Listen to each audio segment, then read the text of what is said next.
Is English grammar important? That's a great question. This is something that people debate when talking about learning English or learning any language. Should we focus on grammar? Is it important to know grammar? What does it mean to know grammar? I want to talk about that today.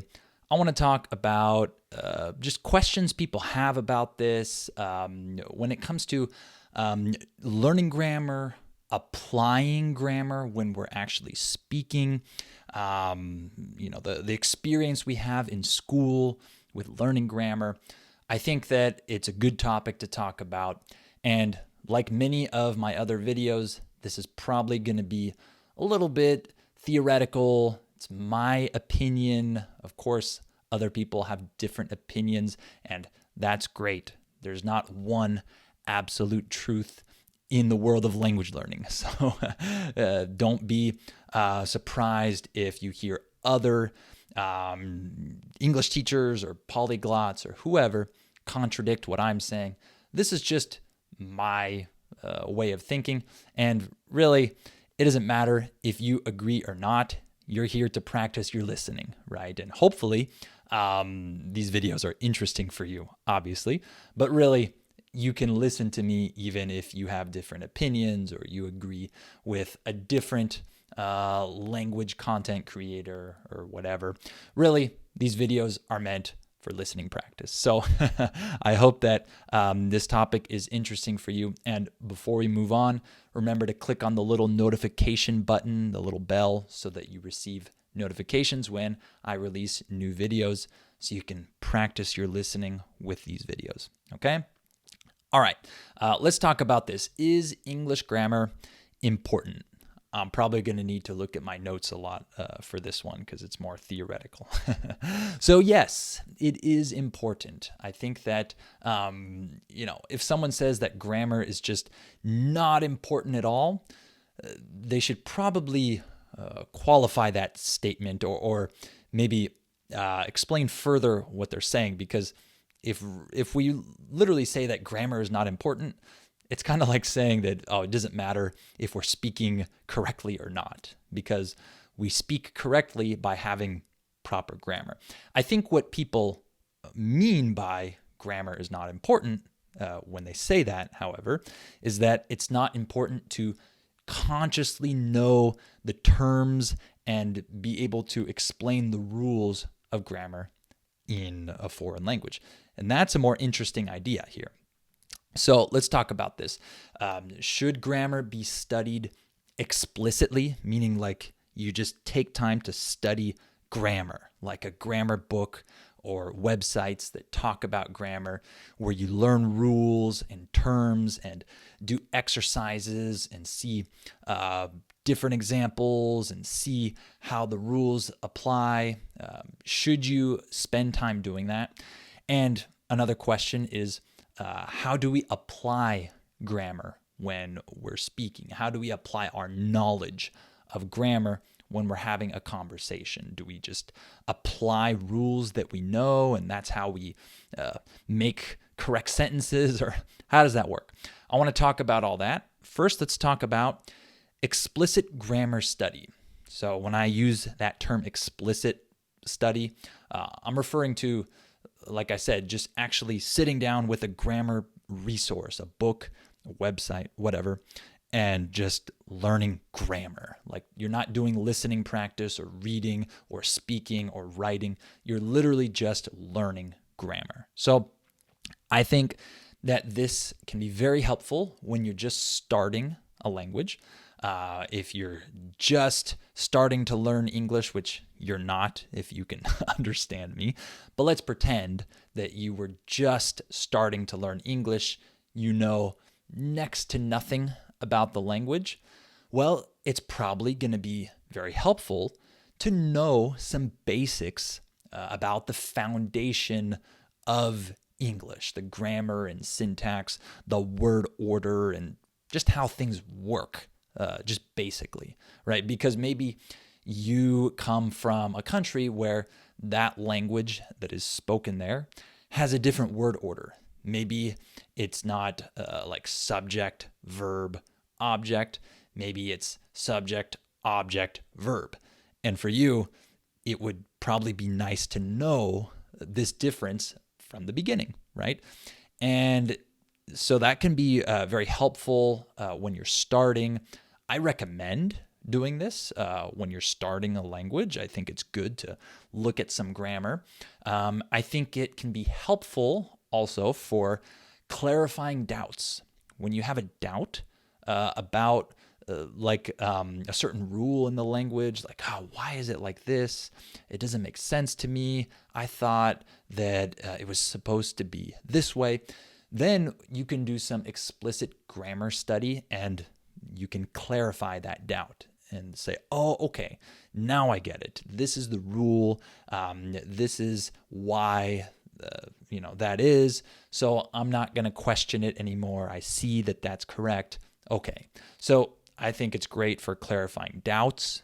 If you do explicit grammar study, it helps you reinforce what you already know.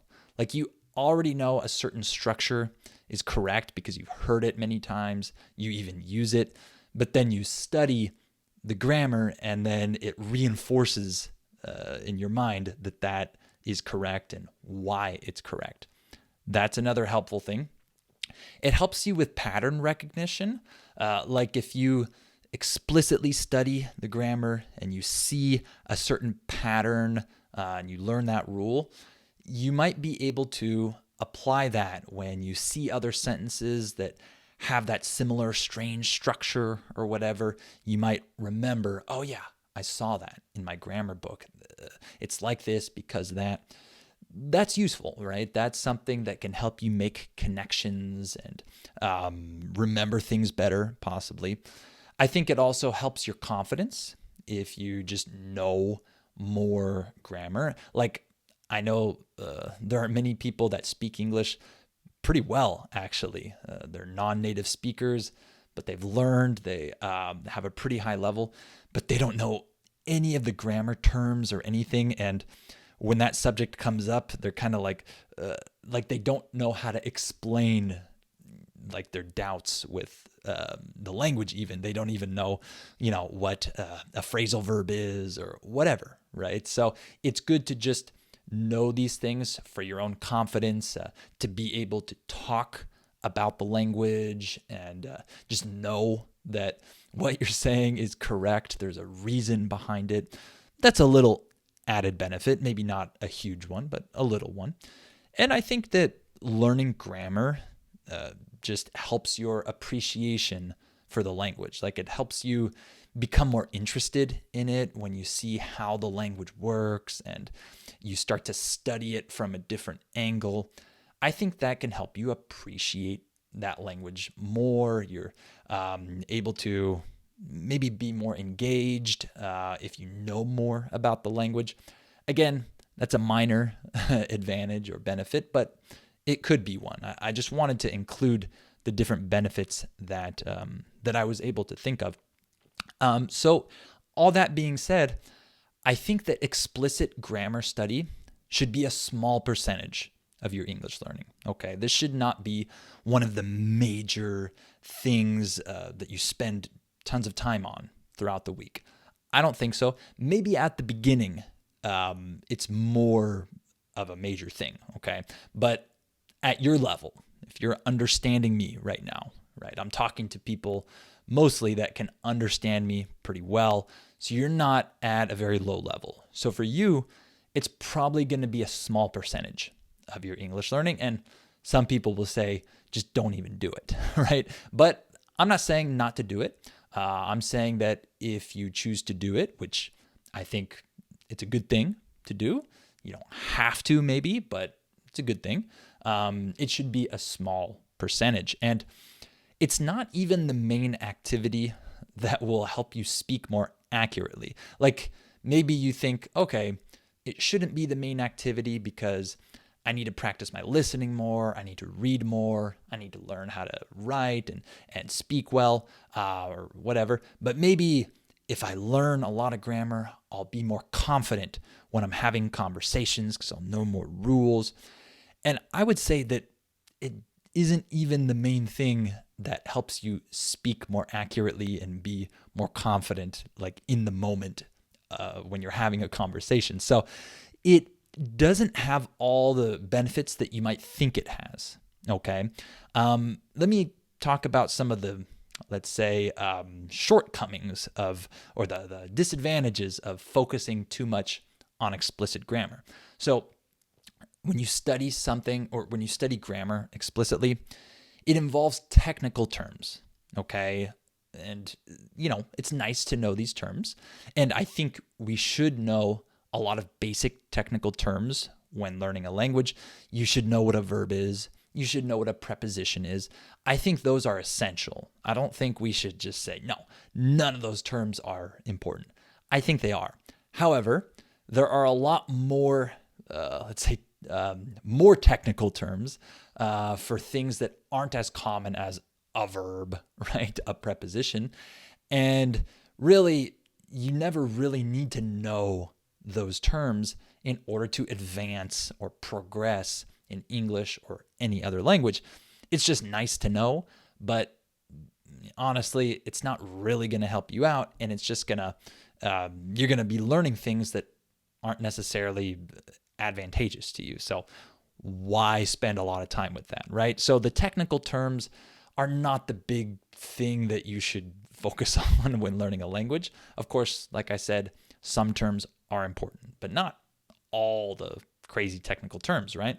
When you do explicit grammar study, there are a lot of examples that you'll see in the book you're using or the website that just aren't personal to you. They just force feed you these different sentences with that same grammar concept. These aren't your sentences. They don't have any meaning to you personally. There's no emotional attachment to these examples. These are just examples that the author of the book put in there, or the website, the person who made the website put in there. Excuse me. So that's not ideal. When you want to learn the grammar of a language, it's better to have your own examples be the reference point for you, right? When you say things or write things down that you created, you produced, you want to say these things, and then you use that sentence to learn some grammatical element or remember something. In my opinion, that's more powerful than when you just see someone else's example. Mary got home by the time John had called her. Like, you don't really care about Mary and John, but if you use your own example sentence and you try to learn grammar from that sentence, that's more powerful. So I don't know if I'm explaining that right, but I think you get my point. When you see just random example sentences, in my opinion, that's not very powerful for your brain. So I don't really like that element of explicit grammar study. And then another thing is that memorization, like just memorizing these different terms, examples, concepts, it takes up a lot of brain power and time. And so it's good to learn them, but if you're spending too much brain power on these things, these technical things, and not enough on just being immersed in the language, getting the language in your head, producing the language, I think that you might be misusing some of your energy, your time, your brain power, right? We're not robots. We're not superhuman. We have our limits, right? So if you're spending a lot of time on explicit grammar study, you're not going to have the same energy and time to spend on other things that are probably more important, okay? Another thing is that not every rule that you learn in a textbook will be applicable to your own speech or relevant to your own speech. There are certain rules that you'll learn, like, for example, neither nor, right? I'm sure you're all familiar with that. That concept. You probably did that in school, or you learned that for the TOEFL test or whatever it was. And it's not a phrase that you're actually, or a structure that you're actually going to use in your own speech probably. I can't remember the last time I used neither blah, blah, blah, nor blah, blah, blah. I can't even remember that as a native speaker. So why spend so much time, so much mental energy on that structure when you can probably just, pick up on that through real life examples over time if you read it, and then you can look stuff up later about it. Why randomly learn that rule and try to memorize the rule and then you just never use it, right?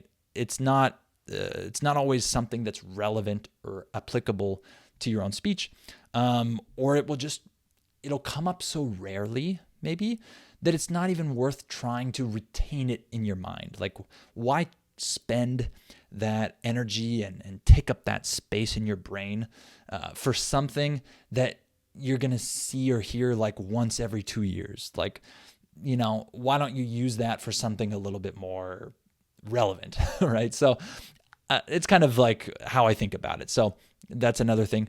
And then one other thing is that when you study grammar, if you say, okay, I want to study grammar every day, grammar resources tend to have a particular order, right? It's like, okay, the present simple, and then the present continuous, and then the past simple, whatever it is. And honestly, there's no order to how we learn a language. I know people might think that, but in my experience, it's not that you just master one element and then you move on to the next. It's like all these elements kind of come into play, pretty early on. It's like you can't really avoid talking, in the past tense because, I'm still on the present tense, so I'm not going to ever talk about, the past because I got to master this first. No, right? When we talk normally in our day, we use the past tense all the time. So it's not like you have to master the present tense and then you have to learn the past tense. But that's how grammar usually works in these books and the resources. And I'm not even saying that's a bad thing. I mean, it's logical. Okay, first learn this, then learn this. But it kind of puts you in the state of mind where you're like, okay, this is like a process. Like, I'm going to master this, and then this, and then this.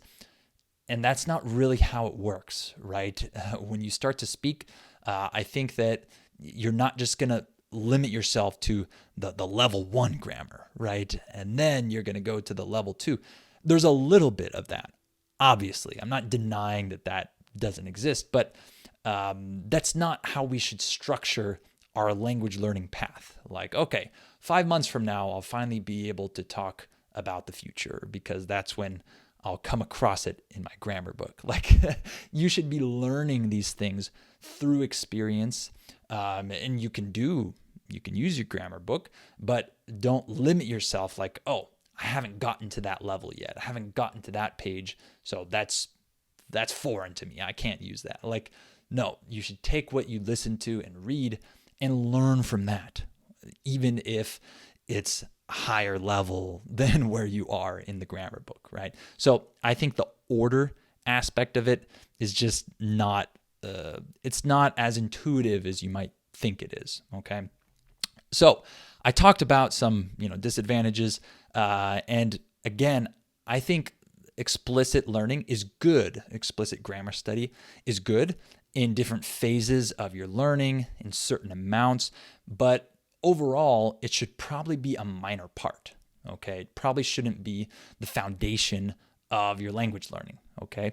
Again, at the beginning, it should probably be more of, your process. Or I know some people, they just, skip that altogether, and that's fine, okay? I'm not saying everyone has to do this, but typically, it'll probably be very helpful at the beginning and less as time goes on, because then you can just understand the language and start to learn in other ways, which is what I want to talk about now.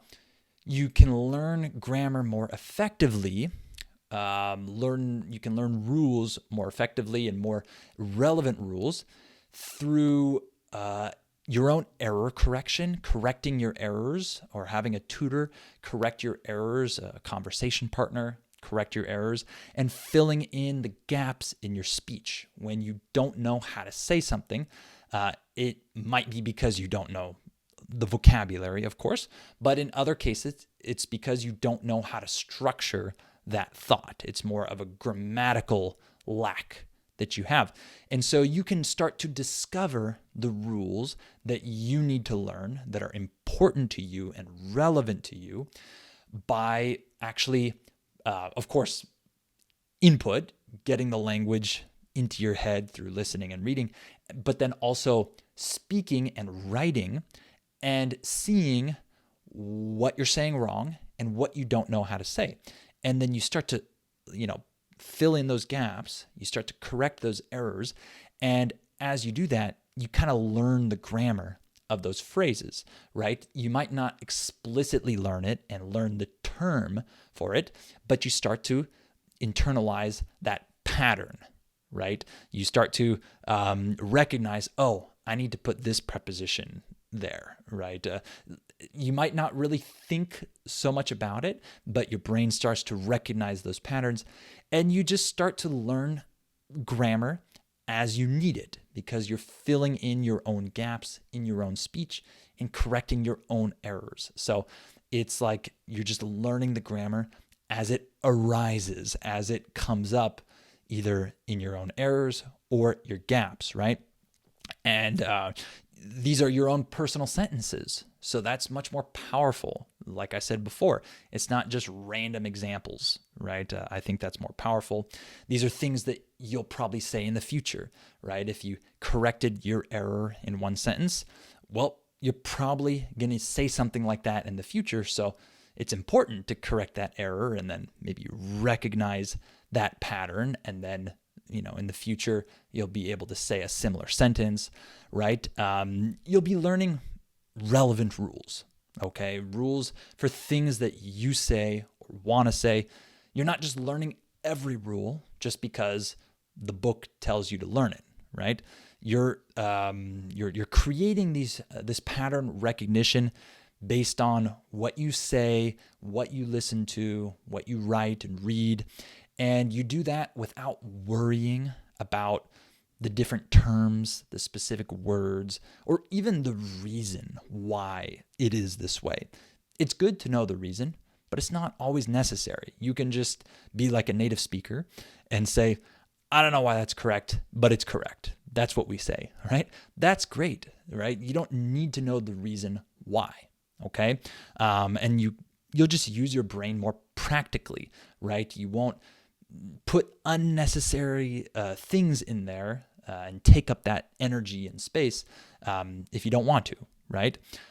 So you do this through conversation. You talk a lot with people, talk to yourself, right?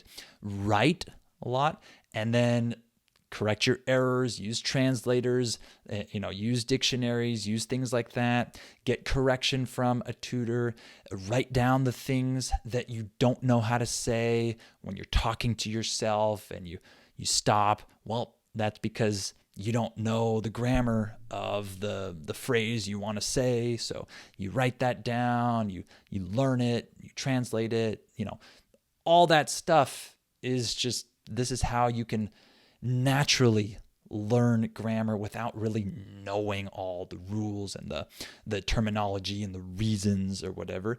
You just, correct your mistakes, fill in your gaps. You know that what you're saying is correct, and you apply that pattern recognition to, other phrases and sentences, right? So I just also wanted to mention a little bit about applying rules when you're speaking. So some people have the idea that we know a bunch of rules, and then when we go to speak, we apply the rules and we kind of fill in our sentences like a puzzle. So do we do this? Well, yes and no, right? Sometimes, I should say.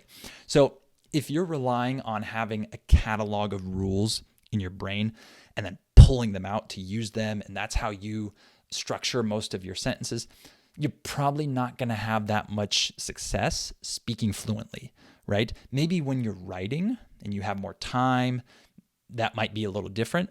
But speaking a foreign language is not like solving a math equation, okay? So it's not like just because you know the rules, you know the formula, you can do it well. that's actually not the case when you're speaking because there are other factors involved.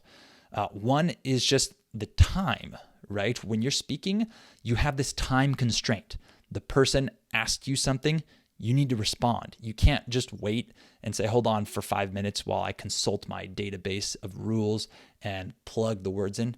That doesn't work, right? You have to respond right then. You have these time constraints, right? You have to adapt to different situations, right? You don't know what the person is going to say to you and where the conversation is going to go. You don't see the whole picture from the beginning. The conversation, flows in different directions. It's not like a math equation where you can just see the whole thing and then go, okay, now let me solve it, right? It doesn't work like that. The fluidity is a big thing. When you're speaking, you want to speak fluidly, meaning you're not stopping. You're just speaking, as the momentum takes you, and you're not needing to pause.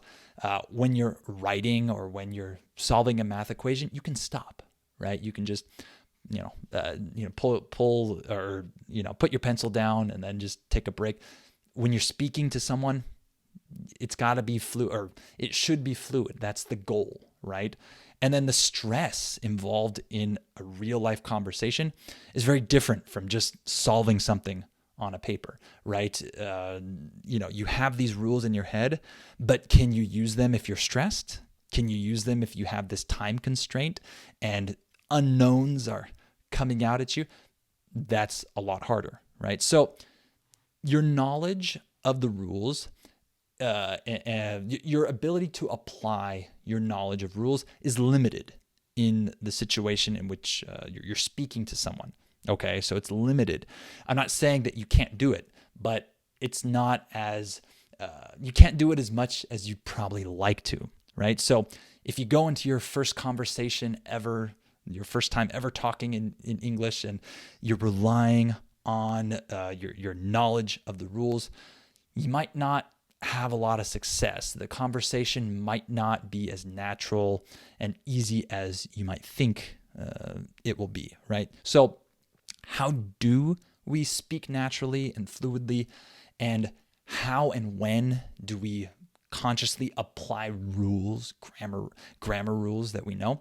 Well, we speak, when we're speaking, there are pretty much three things that we're producing. We're either producing words and phrases and sentences that we just know are correct. They're automatic because we're basically repeating a correct sentence that someone, a native speaker, has said or we've read. We just know that it's correct. There's no doubt about it. You're not even thinking at all about that. It's just repeating something you know is correct. The question, how are you? You just know that's correct. That's not something you even need to spend a tiny bit of energy on considering. No, you just say it. It's just automatic. You've heard it so many times, you just say it, right? So that's one category. The second category is you also produce phrases and sentences that aren't necessarily like you're repeating things that you know to be true. Like you're kind of constructing them, but it's still automatic because you know the pattern super well, right? Like you've seen this pattern many, many times. You've said other sentences with that pattern. You know those sentences are true. So you can automatically construct new phrases and sentences with that same pattern. Like if you already know the question, have you ever tried sushi, right? You know that's correct. You've heard it. You've said it. You know it's correct. Well, you can probably automatically say the sentence, have you ever tried Mexican food, right? You're just substituting, another word there. That doesn't really take much brain power. You're not going to doubt the rules of what you're saying because you know the pattern intuitively. So these are new sentences. Maybe you're producing new phrases and sentences that you've never said before, but they're still like automatic because you know the pattern, right? So that's the second type of thing you'll say.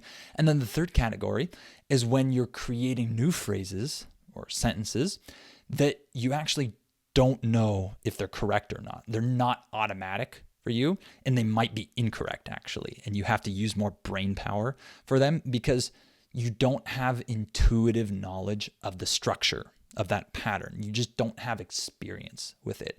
And so in that case, you're likely going to say it wrong. In my opinion, this third category is where we should consciously apply the rules we know. This is when you can maybe slow down just a little bit and think and be ready to kind of draw from some knowledge of grammar that you might have. And then you might still say it wrong. And then you get that corrected. You ask the person, hey, was that correct? And then they'll correct you. And then you'll write down the correct sentence. You'll make a note of it. But that third category, when we're producing phrases and sentences that are just not automatic at all, we don't know if they're correct because we don't have experience or a lot of experience with the pattern of that sentence. This is where we should consciously try to apply rules. I think it's good to do that in that moment. But if you're doing that too much and spending too much time on that, then it makes it so that the conversation is not fluid. It might be a little uncomfortable. It's just, we want to really increase the amount of phrases and sentences in the first two categories. The automatic ones that you've heard so many times, you just repeat it. Or the second category where you're saying a new sentence that you might be constructing. It's the first time you've said it, but it's automatic because you know the pattern, right? You're just, saying something slightly different from what you've already said before, what other people have said to you, and they're correct. So we want to get a ton of the language into our head, do a ton of listening and reading so that we just have a lot of experience with all the different patterns. And then we grow those first two categories. And then the third category will always be there. There will probably always be new things that you're not that familiar with.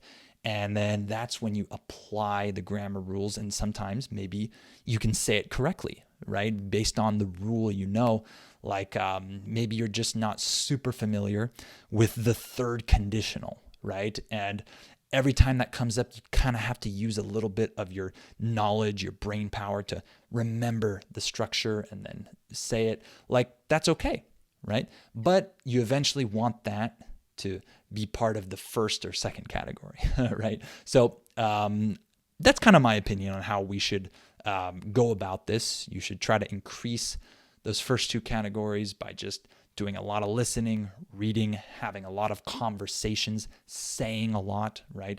Once you say something many times, then it's just going to be automatic.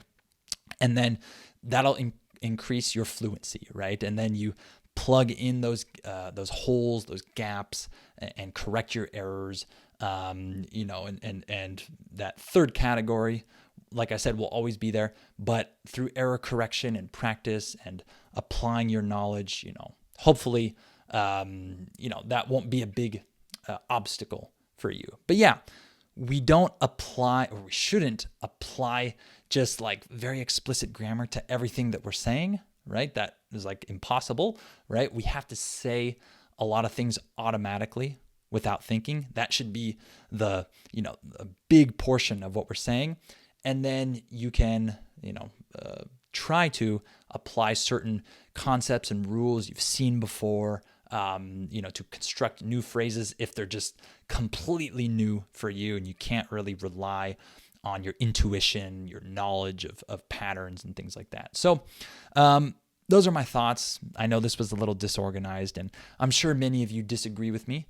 That's fine. Just let me know in the comments. I appreciate you listening, even if you have some different ideas.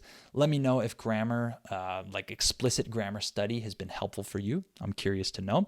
And of course, remember that you can get all my content, my membership, my listening practice training, my pronunciation training, if you want that, all that kind of stuff. You can check that out in the link down below. There's another link down below for my US Conversations podcast, in which I talk to people from all over the U.S. about different topics. It's a lot of fun. It's really helpful. It's really useful for your listening. So check that out as well. All right. Thank you so much for listening, for watching, and I'll talk to you in the next video.